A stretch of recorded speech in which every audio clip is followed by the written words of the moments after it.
అందరికీ గృహలక్ష్మి the Telugu YouTuber ఛానల్కి స్వాగతం.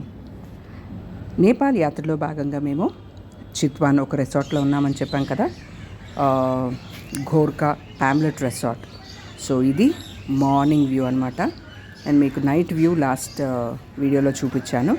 సో ఇది మార్నింగ్, చాలా బ్యూటిఫుల్గా ఉంది. రిసార్ట్ అయితే మాత్రం పెద్ద స్పేషియస్గా ఉంది, చాలా గ్రీనరీ ఉంది. ఈరోజు మేము బ్రేక్ఫాస్ట్ అయిన తర్వాత జనక్పూర్కి బయలుదేరబోతున్నాం. సో బ్రేక్ఫాస్ట్కి ఇడ్లీ సాంబార్ అండ్ సేమియా ఉప్మా చట్నీ అండ్ ఒక స్వీట్.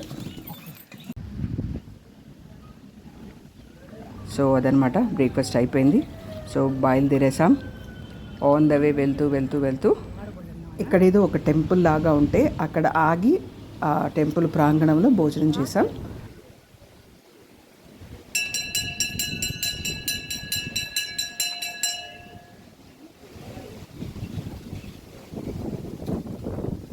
ఎక్కేసాం బస్సు ఎక్కిన తర్వాత అందరూ పిన్ డ్రాప్ సైలెంట్, అంటే అంత హ్యాపీగా నిద్రపోతున్నారు. ఒక్కసారి మీరు కూడా చూడండి.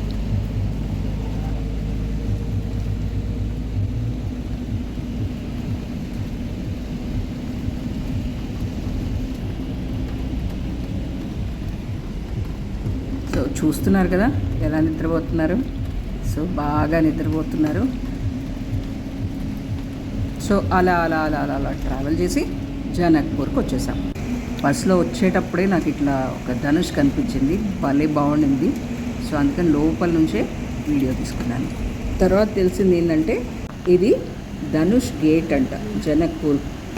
సో ఇక్కడైతే హోటల్ బృందావన్ ప్యాలెస్లో చెక్ ఇన్ అయిపోయాం. హోటల్ అయితే బాగుంది. అండ్ మేము లోపలికి వెళ్ళేటప్పుడే, అంటే కీస్ అవన్నీ తీసుకొని లోపలికి వెళ్ళేటప్పుడే ఇక్కడ కొంతమంది ఆటో వాళ్ళు అనమాట, మేము ఈ సైట్ సీయింగ్ అంతా చూపిస్తాం, జనక్పూర్లో ఒక 11 ప్లేసెస్ అవన్నీ చూపిస్తామని ఒక లిస్ట్ ఇచ్చి ఇంత ఛార్జ్ అవుతుంది అని చెప్పారు.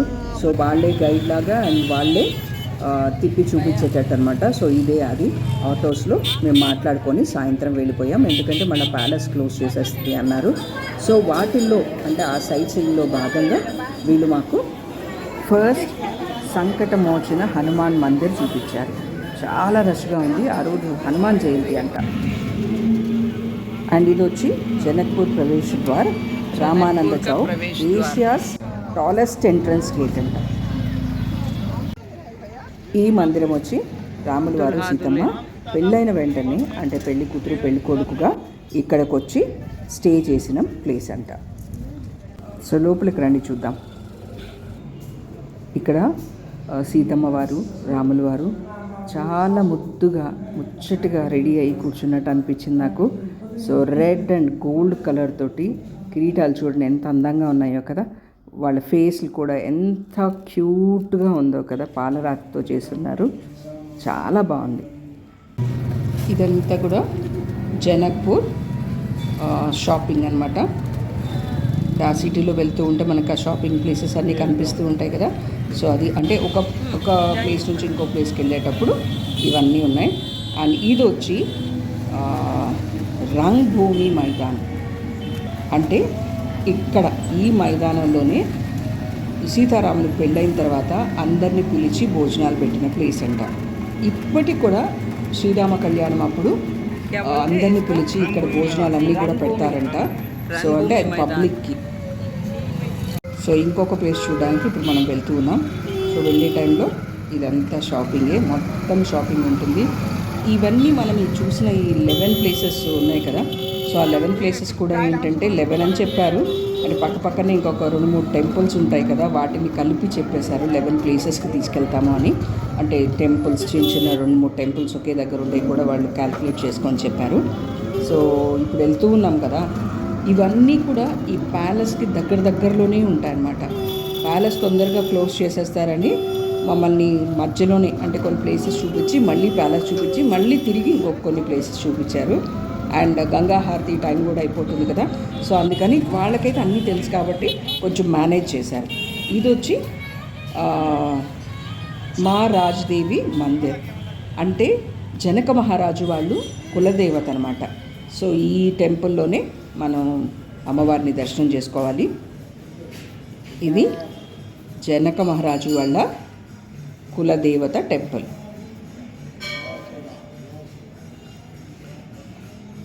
ఇవన్నీ టెంపుల్స్ కూడా చకచక చాలా ఫాస్ట్గా వెళ్ళి చూసాము.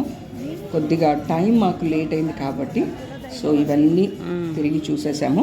ఆ రోజు నైటే మొత్తం ప్యాలెస్ కూడా చూసాం.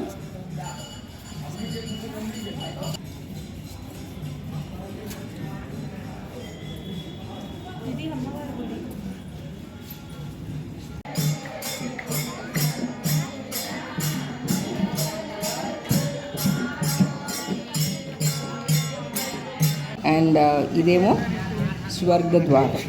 ఇక్కడ జనక మహారాజు అంతిమ సంస్కారాలు జరిగిన ప్లేస్ అంట ఇది.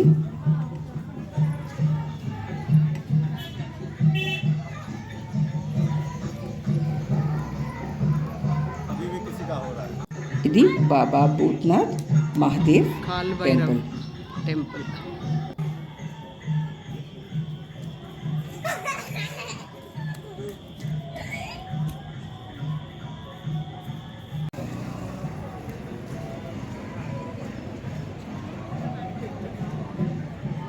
ఇప్పుడు గంగా హారతికి వెళ్ళాల్సి ఉంటుంది మనం.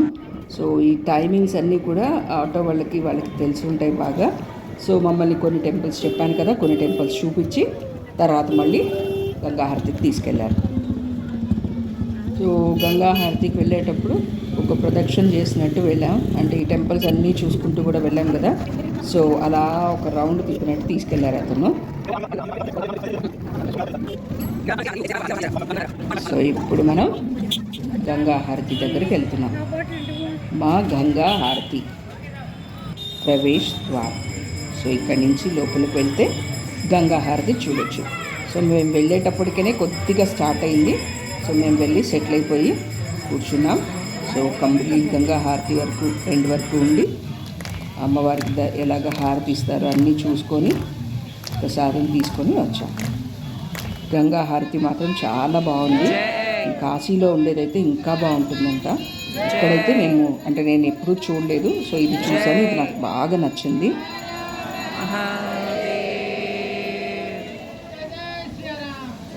జై శ్రీరామ్. సో గంగా హారతి అయిన తర్వాత ఇంకొక దగ్గరికి వచ్చాం. ఎక్కడైతే స్వయంవరం టైంలో ధనుసు విరిచేదానికి 56 నగరాల నుంచి రాజులు వచ్చారంట. సో వాళ్ళందరూ ఇక్కడే ఉన్నారంట. రాముడు ధనుషును విరిచినప్పుడు అది 3 ముక్కలయ్యాయంట.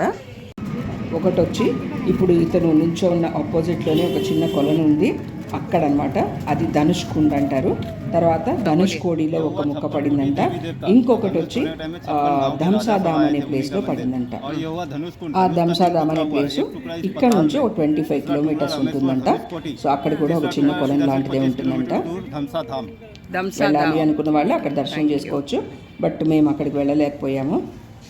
సో ఇదంతా కూడా ఆ స్వయంవరంకి వచ్చినప్పుడు ఇక్కడే ఉన్నారంట. ఆ మందిరే రామేశ్వరం. అండ్ మీరు చూస్తున్న ఈ కొలనే ధనుష్ లోకంలోది. ధనుషు విరిచినప్పుడు 3 మొక్కలు.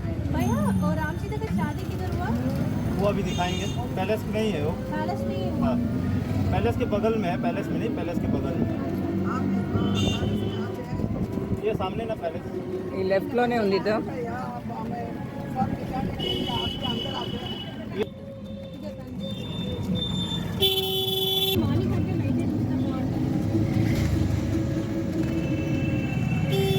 ఇప్పుడు మనం సీతారాముల పెళ్లి జరిగిన ప్లేసు అండ్ ప్యాలెస్ చూడబోతున్నాం.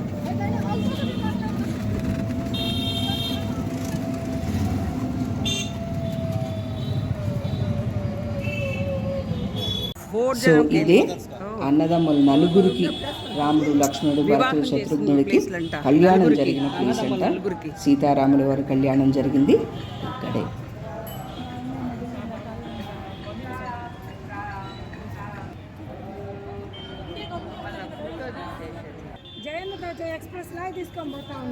బట్ వెరీ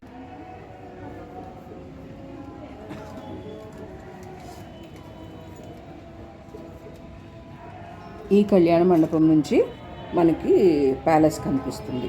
సో అదిగా కనిపిస్తోంది కదా, అది ప్యాలెస్. సో కొన్ని ఫొటోస్ అవి ఇవి తీసేసుకొని మేము ప్యాలెస్కి వెళ్ళిపోయాం. సో ఇదే జనక మహారాజు ప్యాలెస్. రాత్రి లైట్లో అద్భుతంగా ఉండింది. సో ఇక్కడతోటి మా జనకపూర్ సైట్ సీయింగ్స్ అంతా, విజిటింగ్ అంతా అయిపోయింది. అండ్ పక్క రోజు వచ్చి సీతామారికి వెళ్ళాం. అమ్మవారు పుట్టిన ప్లేస్ అది. సో నెక్స్ట్ కమింగ్ వీడియో వచ్చి జనక మహారాజు ప్యాలెస్ అనమాట. ఇది complete video.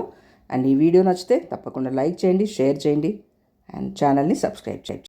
Thanks for watching my video. Bye.